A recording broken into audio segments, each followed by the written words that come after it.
ऊंची ऊंची बखरी उठाया मोरे बाबा, खिड़की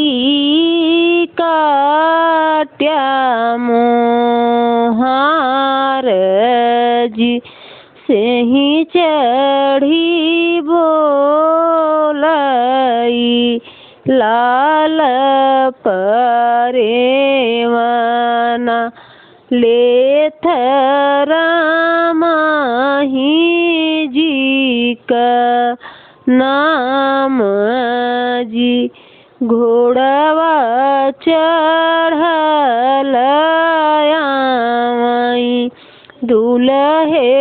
कवाने राम, परिग परेवाना पे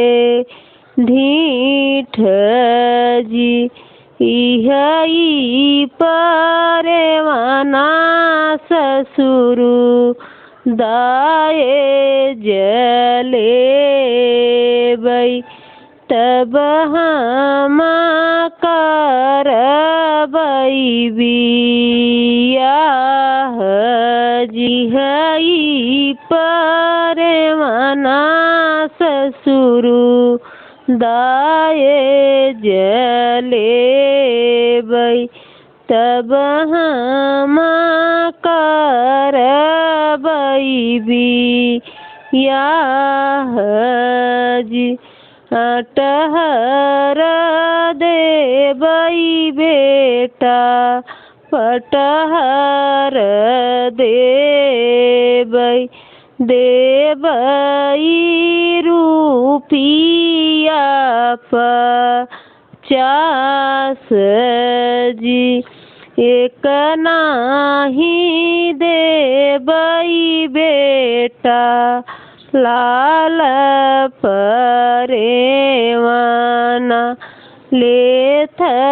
रामाही जी का नाम जी,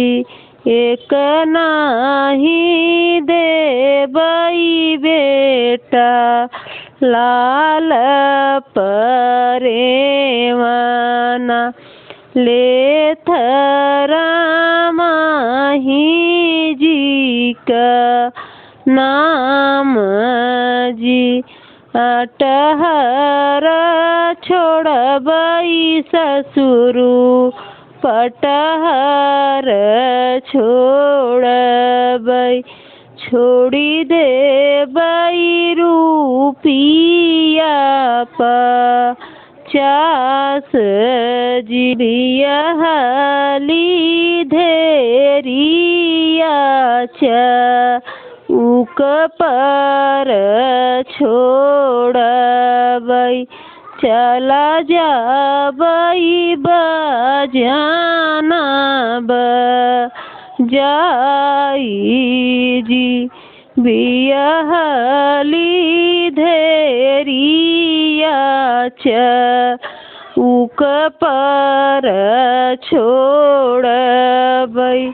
चला जाबै बजाना बजाई जी, एतनी बचन सुने भैया हो कवाने राम, नयना ललित होई जाई जी, लैयावा मोरे जीजा सोने कसी कड़वा, लई जा परेवाना उठाई जी, एतनी बचन सुने भैया हो कवाने राम,